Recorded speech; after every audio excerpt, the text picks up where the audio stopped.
Bon, du coup, Julien, je travaille chez Parity depuis 3 ou 4 mois. Et donc, je suis runtime engineer, c'est-à-dire j'aide tous les projets extérieurs à utiliser les technologies de Parity, et notamment Polkadot, qui est la blockchain qu'on va bientôt lancer en public. Et bon, je vais vous parler ce soir. Donc peut-être juste une petite question. Qui a entendu parler de Parity déjà? Ok. Et de Polkadot aussi? Ok. Bon, bah, très bien.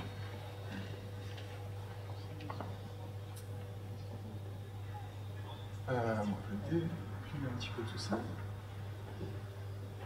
Bon, je vais passer un petit peu en revue des petits concepts de blockchain, mais bon, vous avez l'air un petit peu familier, donc du coup, ça va être assez rapide. Et ensuite, je vais introduire un certain nombre de projets. Donc, Polkadot, c'est la blockchain en elle-même, bon, qui est peut-être le terme le plus familier pour vous, mais en fait, il y a un certain nombre d'autres projets autour qui gravitent, qui sont plus spécifiques à Parity, parce que Polkadot, c'est un ensemble de spécifications qui sont gérées par la Web3 Foundation, mais qui est implémenté notamment par Parity, mais aussi par d'autres, mais principalement pour l'instant par Parity. Et donc il y a un certain nombre d'autres projets autour, Substrate et Cumulus notamment, qui sont spécifiques à Parity, mais qui permettent d'aider les gens à développer et à s'intégrer dans l'écosystème Polkadot. Tac tac. Bon, j'ai récupéré des slides, ouais, comme vous avez vu c'est en anglais, donc tout n'est pas forcément super intéressant. Mais bon, grosso modo, Polkadot, déjà à haut niveau, c'est pas une blockchain utilisable directement comme par exemple Bitcoin ou Ethereum. C'est plus un écosystème ou une blockchain qui permet à d'autres blockchains de communiquer entre elles. Donc, pour ce faire, Parity a développé des technologies qui vont permettre aux gens de facilement créer leur propre blockchain et s'intégrer à l'écosystème Polkadot. Donc qu'est-ce que c'est une blockchain? Bon, bah là, il y a un certain nombre d'éléments nécessaires. Là, il va falloir stocker des informations dans une base de données. Il va falloir un réseau pair à pair. Il va falloir gérer des algorithmes de consensus pour savoir qu'est-ce qui va faire foi dans la blockchain. Mais la plupart des blockchains ont déjà prédéfini à l'avance ces éléments. Mais dans Polkadot, parce qu'on n'est pas juste une blockchain, mais un réseau de blockchains, chaque blockchain qui fait partie de ce réseau va pouvoir choisir ses propres implémentations ou algorithmes pour chacun de ces éléments. Donc ils vont être en fait abstraits par Parity dans les différents projets qu'on fournit. Voilà, bon, gérer les transactions, pas très, très intéressant. Alors, si éventuellement, ce qui est vraiment important dans une blockchain, c'est comment on passe d'un bloc à l'autre, quelle est la logique et comment on se met d'accord pour savoir ensemble que telle logique est la bonne logique. Et aussi, dans le cadre de Polkadot, on va pouvoir mettre à jour dynamiquement cette logique. Mais sans avoir à faire ce qu'on appelle un hard fork, mais on va pouvoir juste, par un système de gouvernance, mettre à jour, comme ça, un petit peu, juste comme on met à jour un fichier ou une configuration, on va mettre à jour cette logique qui permet de juste gérer la blockchain de manière générale. Donc actuellement, dans ce que je disais un petit peu, il y a un certain nombre de blockchains, mais toutes ces blockchains sont rigides. Donc quand on va déployer ou développer un système, on va venir construire au-dessus de ces blockchains. Donc on va utiliser soit ce que Bitcoin offre, soit Ethereum. Dans le cadre d'Ethereum, on va créer des smart contracts, mais on va être quand même un petit peu contraint par ce que Ethereum offre. Il y a une espèce d'interface et on doit se débrouiller pour que le cas d'utilisation corresponde à ce que l'interface expose. Et c'est un petit peu ce que Polkadot essaye de casser. C'est-à-dire au lieu de arriver on a un système clé en main et on doit se débrouiller pour faire avec, là, à contrario, ce qu'on va faire, c'est on va créer de zéro sa propre blockchain spécifique à ses propres besoins. Et ensuite, on va venir se connecter à d'autres blockchains. Donc chaque blockchain va être potentiellement différente, va avoir des cycles de vie différents, va avoir peut-être une fréquence de mise à jour différente. qui est quelque chose qu'on ne peut pas avoir actuellement avec Ethereum. Voilà, Ethereum, tous les contrats avancent entre guillemets à la même cadence et partagent la même logique globale de tous les nœuds d'Ethereum. Donc c'est vraiment centré, voilà. C'était un peu ça l'idée. J'aurais dû avancer sur ce slide-là. On part ici, puisque la plupart d'entre vous connaissent, on a pas mal d'expérience dans le domaine blockchain de manière générale, notamment via l'implémentation Parity Ethereum, qui est une des deux implémentations principales d'Ethereum. On a aussi une implémentation de Bitcoin, aussi une implémentation Zcash, et finalement, bah voilà, la dernière innovation, implémentation, projet plutôt qu'on met en avant, c'est Polkadot. Et donc je vais parler un peu plus en détail maintenant. Bon, comme je disais, ouais, Polkadot, c'est plus une espèce de... C'est un ensemble de spécifications qui sont implémentées par Parity, en Rust, hein, pour ceux qui connaissent ce langage de programmation. Et durant la création ou l'implémentation de Polkadot, et comme Parity avait pas mal d'expérience avec ses autres projets, bon, bah, les gens qui étaient les développeurs derrière se sont rendus compte qu'il y a des choses qui revenaient assez régulièrement dans l'implémentation d'une blockchain. Et donc, toute cette logique et tous ces composants ont été extraits dans ce projet qui s'appelle Substrate, qui est en fait une espèce d'ensemble de briques logicielles en Rust qui sont open source et qui vont permettre à tout le monde de créer sa propre blockchain. Parce qu'encore une fois, Polkadot, c'est pas une blockchain, c'est un réseau ou une espèce de système qui permet aux différentes blockchains de se connecter entre elles et de communiquer. Donc ce qui intéresse Polkadot, c'est que des gens créent leur propre blockchain. Au lieu d'écrire un smart contract à Ethereum, là vous allez carrément écrire votre propre blockchain. Et, bon, du coup, c'est un peu ambitieux quoi, comme tâche. Donc, d'où l'intérêt de Substrate. Voilà, on arrive, on prend les blocs, on les assemble et on limite au maximum le travail nécessaire. L'idée, c'est que les gens qui créent une blockchain dans l'écosystème Polkadot bah, se contentent de choisir les bonnes briques et ensuite d'implémenter uniquement leur logique nécessaire à leur blockchain, mais qui est pas qu'on n'ait pas à penser à comment implémenter l'algorithme de consensus, par exemple. Voilà. Bon, encore une fois, j'aurais dû avancer un peu plus, mais voilà. C'est open source, modulaire, c'est un ensemble de briques qui est relativement bien défini et qu'on peut assembler entre elles et qui permettent au final de créer sa propre blockchain. Bon, tout ce qui est nécessaire à la création d'une blockchain est extrait dans Substrate. En fait, l'implémentation de Polkadot de Parity est implémentée en majorité via Substrate. Donc en fait, la majorité du développement de Polkadot se fait dans le repo de Substrate. Enfin, c'est le code de Substrate. Voilà, donc un petit ensemble, une section pardon, plutôt de tous les composants qu'on peut trouver là, dans Substrate. Voilà, c'est toutes les choses qui... Certains sont relativement bas niveau, mais d'autres plus haut niveau. Par exemple, il y a une brique qui permet de gérer des smart contracts. Donc si on peut créer une blockchain de smart contracts dans le monde Polkadot, juste voilà, en utilisant ce bloc-là qui est déjà fourni et implémenté par Parity. Et d'ailleurs, il y a une blockchain qui s'appelle Edgeware qui fait grosso modo ça.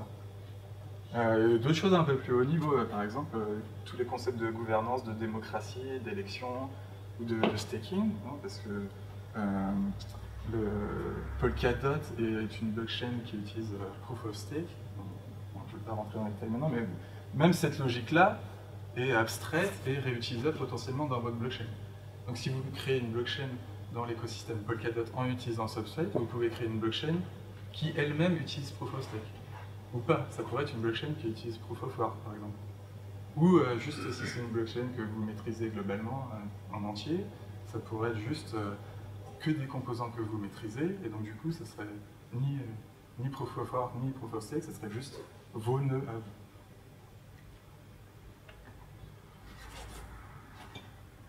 Et donc le but du jeu quand on crée une blockchain en Substrate, ça va être d'assembler tous ces éléments, de rajouter votre propre logique. Et au final, on va se retrouver avec ce qu'on avait présenté avant, la state function, la state transition function, qui est la logique en fait, de votre blockchain, et qui est au final ce qui est important. Et toute cette logique-là, elle va être encodée d'une manière qui va permettre de la mettre à jour facilement via des mécanismes de gouvernance. Donc les gens, par exemple, pour Polkadot, on peut voter pour mettre à jour la logique d'exécution de Polkadot lui-même, via des mécanismes de gouvernance.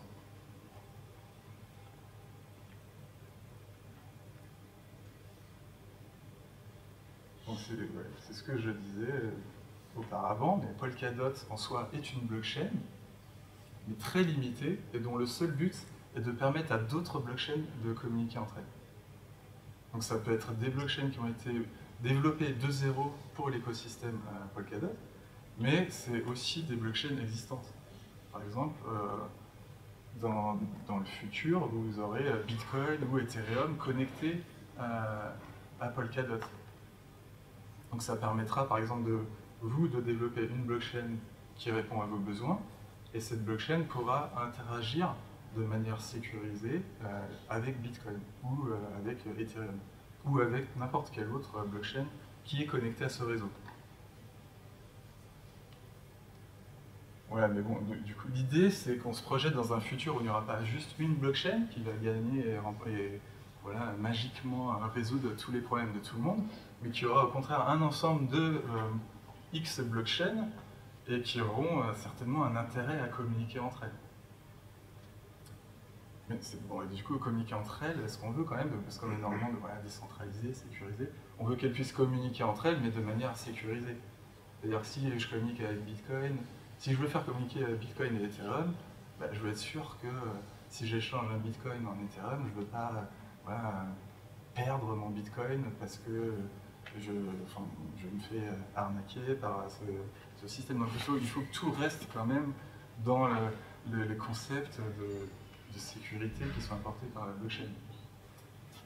Donc c'est pas un truc trivial plus que ça. Donc qu'est-ce que Polkadot apporte? Du coup c'est ce premier point, c'est ce que je viens de dire, c'est comment faire en sorte que toutes les blockchains communiquent entre elles. Donc déjà c'est assez énorme. Ensuite, bon, un second thème, c'est comment scaler. C'est un peu un thème récurrent dans l'univers des blockchains, c'est-à-dire comment faire en sorte que ces systèmes puissent gérer autant de volume et puissent offrir des performances nécessaires à tous les cas d'utilisation. Dans Polkadot, on résout ça notamment en ayant des blockchains individuelles.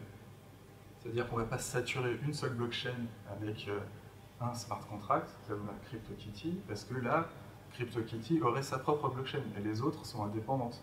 Elles peuvent chacune avoir leurs propres contraintes en termes de performance. Et le troisième point qui est aussi assez fondamental, c'est que toutes ces blockchains qui sont connectées à Polkadot, parce que souvenez-vous, Polkadot lui-même est une blockchain, donc la sécurité, qui est un truc fondamental dans une blockchain, la sécurité de chacune de ces blockchains, elle va être fournie par la blockchain de Polkadot. C'est-à-dire que chacune des blockchains n'aura pas à se soucier de sécuriser sa propre infrastructure, c'est fourni indirectement par Polkadot.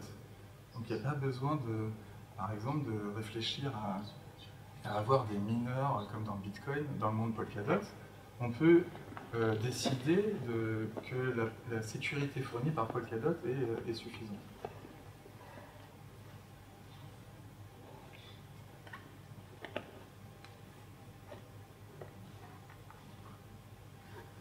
Ok. Pourquoi on pense que le futur des blockchains sera multi-blockchain? Bon, je vais zapper ce slide, c'est très intéressant. Voilà, mais bon, du coup c'est un diagramme un peu à haut niveau qui présente un peu ce que j'ai déjà décrit, mais Polkadot, le système en lui-même, est une blockchain qui s'appelle la Relay Chain. Et chacun de ces éléments-là, ce sera les différentes blockchains qui vont se connecter à l'écosystème via la Relay Chain.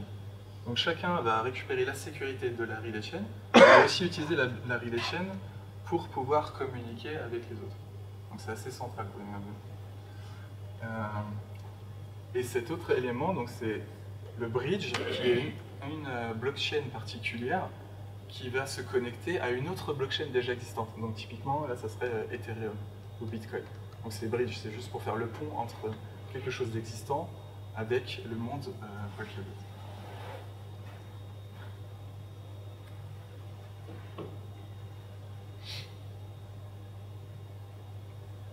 Un slide un petit peu technique peut-être, mais du coup, souvenez-vous, Substrate, qui est l'ensemble d'éléments qui permet de créer sa blockchain, on peut créer une blockchain en utilisant Substrate qui ne sera pas connectée à Polkadot du tout. D'ailleurs, je peux créer mon clone d'Ethereum, comme ça, tout seul, qui vivra dans son coin, qui n'a rien à faire avec le reste de Polkadot. Mais en même temps, parce que nous, ce qui nous intéresse, c'est que vous veniez dans ce réseau Polkadot. Donc ça sera très simple de prendre votre développement existant de Substrate et de venir l'intégrer et le connecter de manière sécurisée à l'écosystème Polkadot. Mais c'est quand même, dans l'absolu, c'est quand même super intéressant d'avoir déjà accès à cette technologie open source Substrate pour faire des développements de blockchain ou même juste de composants pair à pair de manière générale.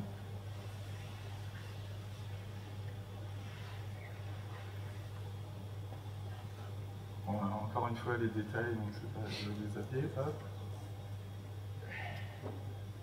Bon, après, il y a des petites nuances technologiques, mais je pense que c'est un petit peu trop pour le scope de ce soir. Voilà, donc juste pour présenter, une fois que vous avez votre blockchain développée avec les composants de Substrate, pour l'intégrer à l'écosystème Polkadot, vous allez utiliser cet autre composant qui s'appelle Cumulus. Et c'est lui qui implémente, donc qui fait toute la tambouille magique pour faire en sorte que votre blockchain locale soit reliée à l'écosystème Polkadot.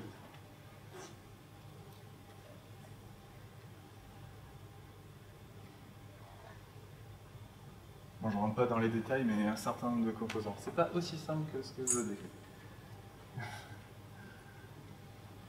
Et dans l'écosystème Polkadot, mais côté Parity, c'est-à-dire l'implémentation Parity de Polkadot, vous avez un certain nombre de projets. Donc, des librairies JavaScript et une interface web JavaScript qui permet d'interagir avec à la fois votre blockchain et l'ensemble de l'écosystème Polkadot, donc polkadot.js. Un client léger, c'est-à-dire une manière de communiquer avec votre blockchain sur des environnements contraints du type téléphone mobile ou browser, sans avoir à faire partie de tout cet écosystème. Si vous voulez accéder à la logique de votre blockchain depuis, par exemple, un téléphone, bon, il y a des contraintes particulières, donc ce genre de projet vous permet de faire ça. Parity Signer, blockchain, qui dit blockchain dit il va falloir signer des choses avec des clés privées. Donc dans le monde Parity et Polkadot, c'est Parity Signer qui s'occupe de ça. Et finalement, bon, du coup Polkadot c'est relativement haut niveau, c'est très abstrait, on connecte les blockchains, il n'y a pas forcément de besoin de smart contract. Mais on a quand même un langage de smart contract qui s'appelle Ink, voilà, qui a un logo différent d'ailleurs maintenant, qui permet de créer des smart contracts de manière sécurisée. Parce que bon, il y a beaucoup de problèmes potentiels dans les smart contracts. C'est facile de se tirer une balle dans le pied et de perdre de l'argent. Donc du coup, ce langage-là utilise, ce langage de smart contract, Ink, utilise le langage Rust, qui est le même langage qu'on utilise pour développer la blockchain Polkadot, et donc offre beaucoup plus de garanties en termes de sécurité principalement.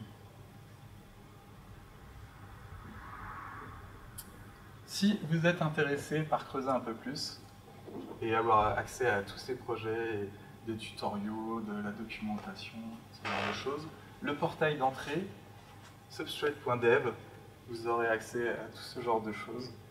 Voilà, et des exemples surtout. Et aussi quelque chose d'intéressant, puisque je travaille dessus, qui s'appelle le Playground. C'est playground.substrate.dev. Et ça permet d'avoir accès à un environnement de développement, mais directement depuis votre browser. Quelque chose pour ceux qui développent qui ressemble beaucoup à Visual Studio Code et qui est directement préconfiguré avec tout ce qu'il faut, qui permet de lancer un nœud de votre blockchain et d'accéder via l'interface Polkadot.js, le projet web, qui va permettre juste de jouer avec votre blockchain en quelques minutes. Assez intéressant. Voilà, et sinon pour les développeurs, soit Rust, soit blockchain, si on a parmi vous, on embauche, voilà. Vous allez sur cette URL et je pense qu'il y a des trucs intéressants à faire. Merci.